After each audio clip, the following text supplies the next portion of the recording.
Құрметті оқушылар, қайырлы кеш. Әдеттегідей, математикалық сауаттылықтан уәде бойынша келесі видео сабағымызды бастаймыз. Видео сабағымыз өздеріңіз білетіндей 15 есептік топтамадан тұрады. Мұқият видео сабақты көріп шығыңыздар. Түсінбеген жерлеріңіз болса, кері қайтарып көресіздер. Ұнап жатса, лайк басыңыздар, жазылмаған болсаңыздар, жазылыңыздар. Құрбы құрдастарыңызбен бөлісіңіздер. Бірінші есебімізден бастай берейік.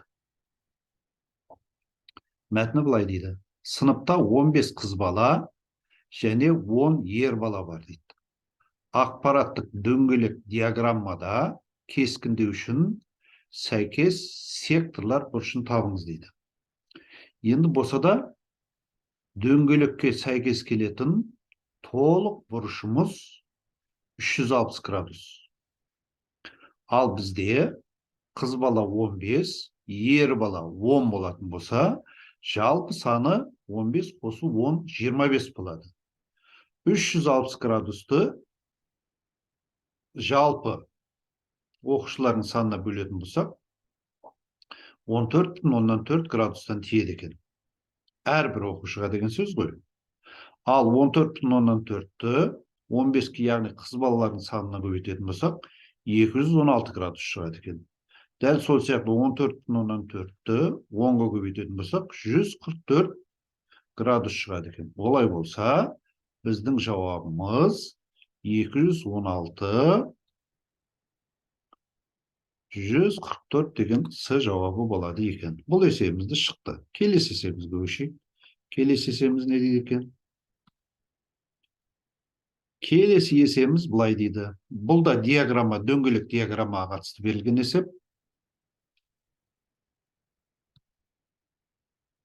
Көрейік не дейді екен?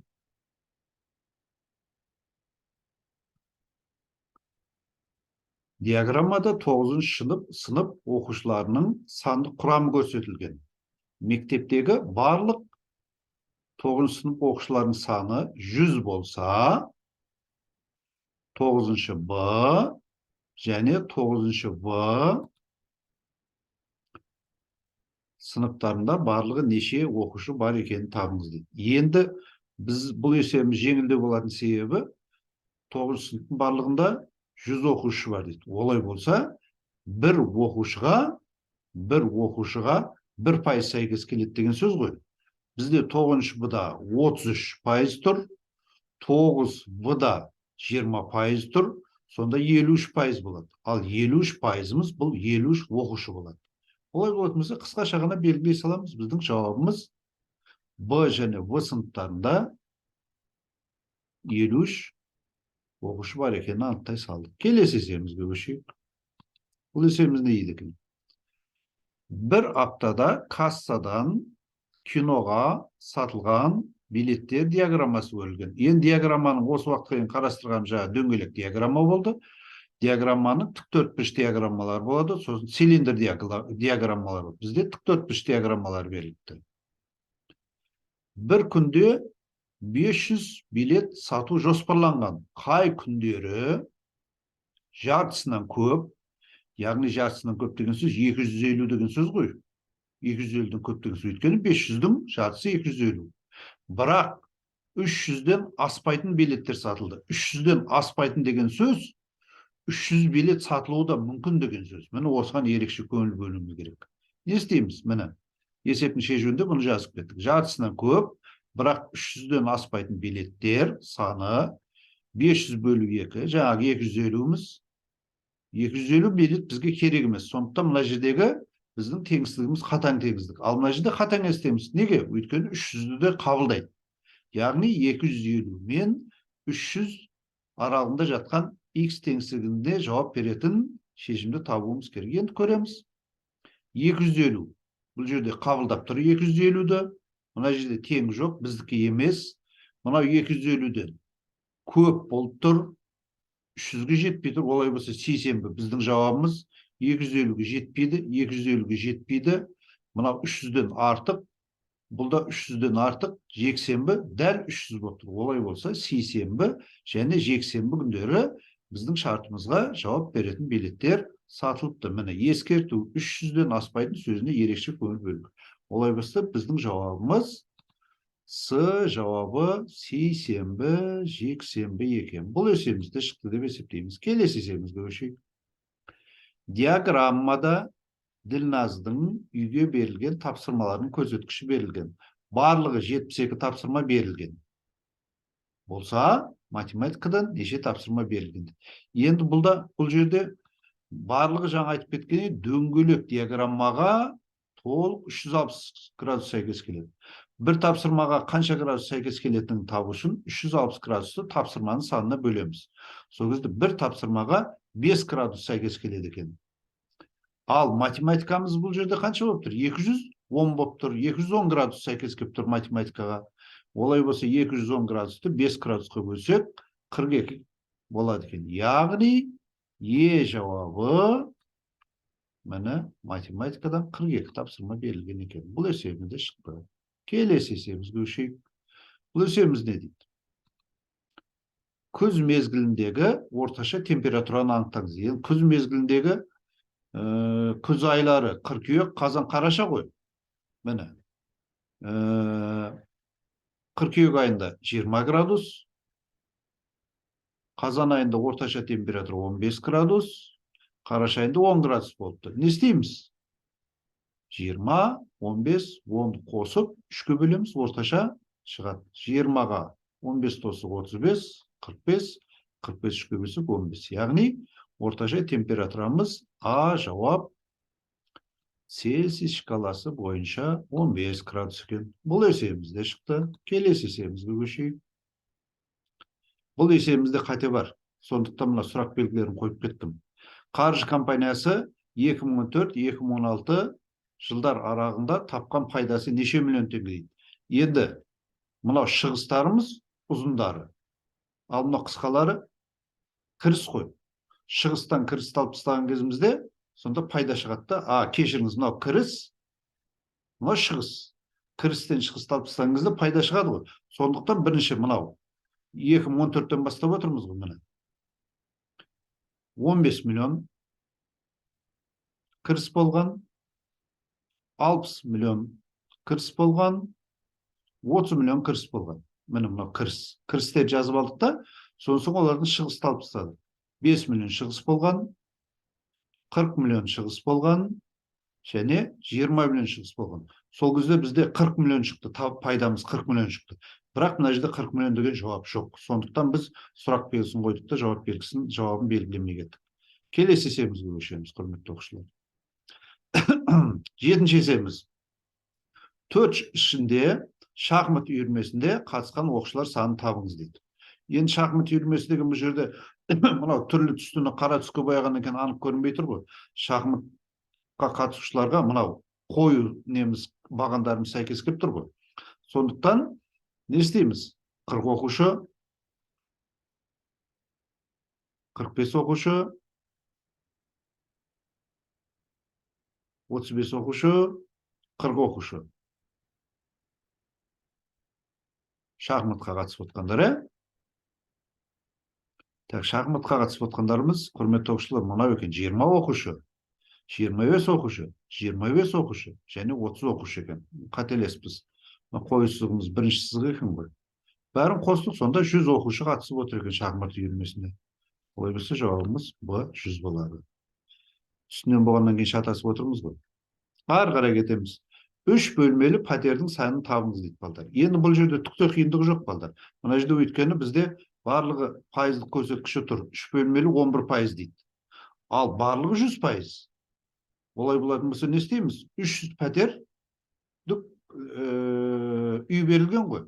300 пәтерліктің ішіндегі 3 бөлмесі 11%. Ал 11% дегенді бұрыннан білеміз. Пайыз дегеніміз 0,11 еді балдар.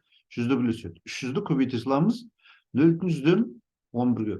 Бұл жағдайда 30 шыға қояды. Бұған уақыт бөлудің керегі жоқ. Есебіміз шықты. 8-ші есебіміз де шықты. Келесі есебімізге көшейік.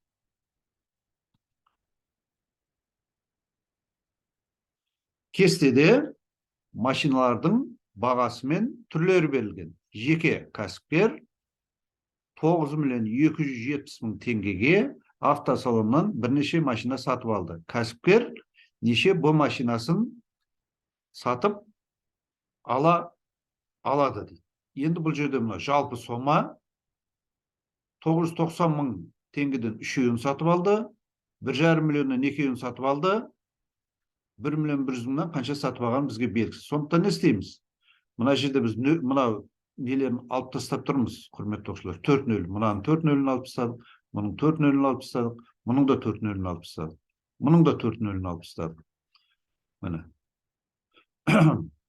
Сонда 927-ден азайтамыз, 99-дың үшеуін азайтамыз, 150-дің екеуін азайтамыз. 927-ден азайттық, мына 99-дың үшеуі береді 297-ні, мына 300 береді, сонда 597-ні алып тастаймыз, 330 шығады. Ал 330-дың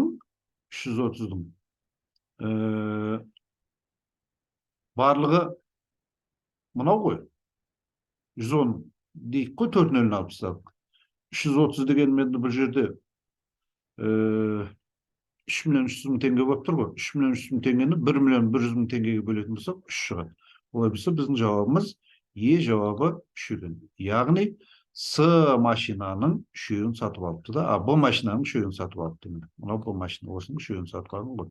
Сонда мына жерде 3 тұрады. Міне, бұл есебімізді шықты деп есептеуге болады. Келесі есебімізге көшейік, не дейді екен? Дүкенге 3 апта түскен пайданы тап. Енді пайданы табу үшін не істейміз? Шығыннан табыс тапсақ, пайда шығады ғой. Мына 10.000, 70.000. Так сонда кіріс шығыс қой енді, табыс деген. Сонда 70.000-нан алып тастаймыз 10.000-ды, 65.000-нан алып тастаймыз 15.000-ды, 68.000-нан алып тастаймыз 12.500-ді. Міне, бірінші аптада 70.000-нан 10.000-ды алдық, 60.000 пайда болды. Екінші аптада 50.000 пайда болды. Үшінші аптада 55.500 пайда болды. Үшеуін қостық, сонда 165.500 теңге пайда көріпті. Олай болатын болса, біздің жауабымыз Б жауап екен, 165.500 теңге. Бұл тақырыптар енді аса күрделі тақырыпқа пайдаланбайды, өйткені бұл жерде бір ерекше бір формуланы, ережені пайдаланбаймыз. Бұл мына тақырыбымыз бойынша. Келесі есебімізді көрейік. Енді осы жерде аса мұқият болуымыз керек, шатасып кетуіміз мүмкін. Интернет жүйесіне қосумен айналысатын компания 3 түрлі тарифтік жоспар ұсынады дейді. Тарифтік жоспарымыз тұр ғой, біріншісі 0 жоспары, екіншісі 500 жоспары, үшіншісі 800 жоспары екен. Тұтынушы өзінің трафигін айына 600 мегабайт деп болжап, ең арзан трафиктік жоспарды таңдайды. Егер шынында да 600 мегабайт болса, тұтынушының бір айда төлейтін төлем ақысын табыңыз дейді. Көрейік, 0 жоспар бойынша енді ең аз ақша төлеудің жағдайын қарастыру керек қой. Сондықтан қай тарифті таңдағанын анықтауымыз керек қой. 0 жоспар бойынша. Не дейді? 0 жоспар бойынша. Абонент төлем жоқ, 1 мегабайт 10,5 теңге дейді. 10,5-ды көбейтеміз, бағана өзіміз айтқан 600 мегабайтқа. Сонда 6.300 теңге төлейді екен айына. Келесі 5.200 теңге 500 мегабайт дейді. Яғни 500 мегабайттан кейін тағы 100 мегабайт қалды ғой. Олай болса 5.200 болады. Ал 100 мегабайттың әр мегабайтына 10 теңгеден болады. Ол 100 мегабайтымыз сонда 10 теңгеден 1000 теңге болады ғой. Сонда 5.200 қосу 1000, 6.200 теңге. Енді 800 тарифі бойынша 7.200 теңге 800 мегабайт үшін төлейді дейді.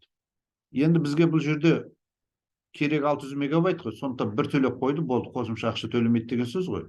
Олай болатын болса, бұл жағдайда 7.200 теңге төлейді екен. Олай болса, бізге қажетті ең аз ақша төлеу үшін болса да 500 тарифін таңдайды екен. Яғни жауабымыз Б жауабы 6.200 теңге екен. Бұл есебімізде шықты.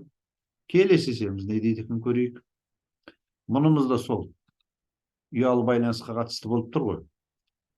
Таксидің, кешіріңіздер, бұл жерде таксидің жолақысы жөнінде екен әңгімеміз болды. Былай дейді, төменде кестеде 3 такси фирмасының тариф сипаттамалары берілген дейді, көрсетілген. Егер 80 минуттық жол жүретіні белгілі болса дейді, онда ең арзан таксиге неше теңге төленетінін анықтаңыз дейді. Енді 80 минут. 80 минуттың 20 минутын жүріп қойды. А фирмасы арқылы. Енді ар жағында 60 минуты қалды. 60 минутқа 9 теңгеден төлейді. Әр минутына 9 теңгеден. Значит, 60 көбейту 9-ымыз береді, бұл 540 теңге. Бағанағы 300 теңгеміз бар. Сонда бұл 840 теңге болады екен.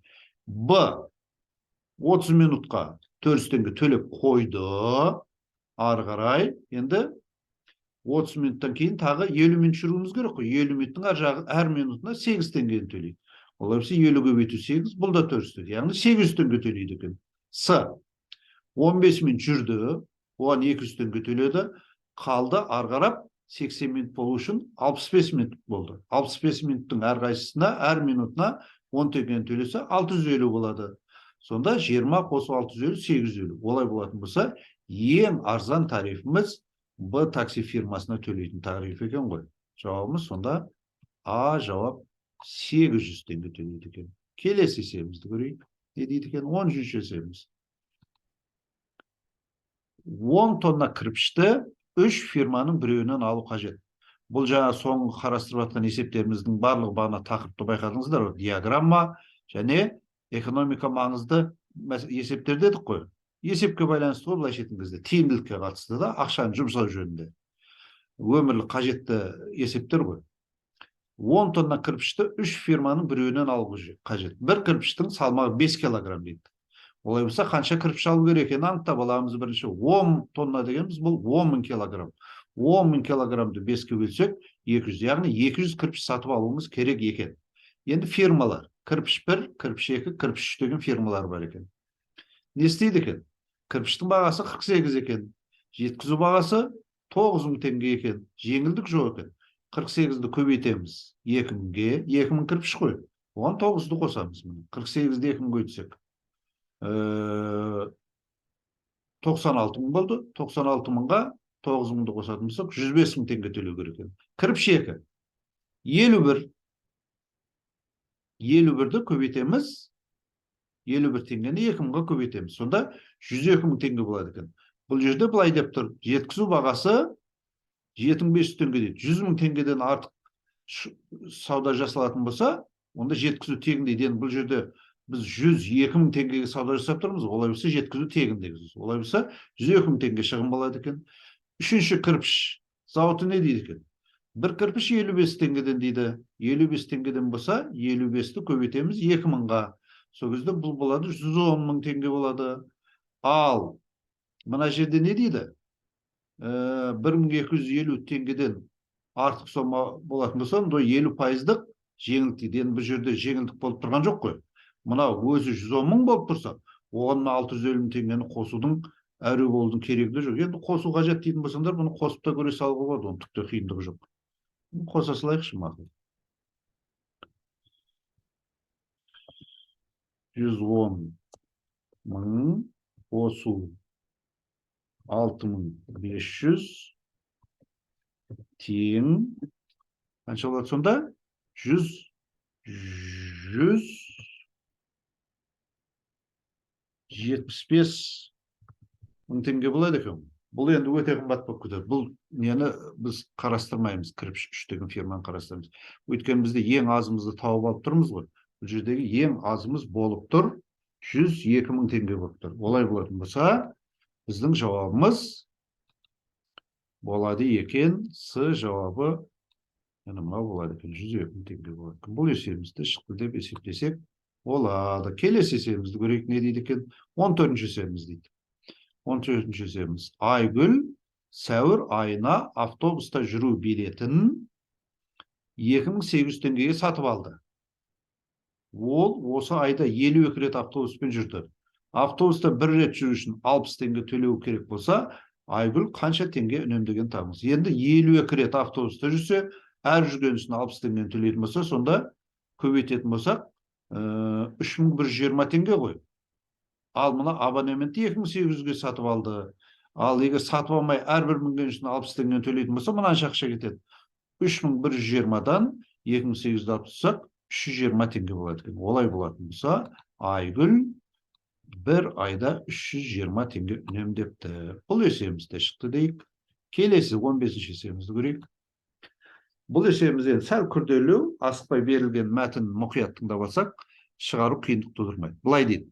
Сатушы бір данасы 30 теңге тұратын 450 дана жұмыртқа алды дейді. Енді шығыны қоянды бұл. 300-ді көбейтеміз, 30-ды көбейтеміз 450-ге. Сонда 13.500 теңгеге сауда жасапты. Енді былай дейді, әр жұмыртқадан 10 теңге пайда көруді ойлады дейді. Яғни 450 жұмыртқадан 10 теңгеден пайда көрсе, 4500 теңге пайда көреді. Сонда жалпы сату керек. Мынау сатып алған өзінің бағасы бар. Үстіне 10 теңгеден қостық. Сонда 13.500-ге 4500-ді қостық. Сол кезде 18 теңгеге сатылу керек та, сату керек.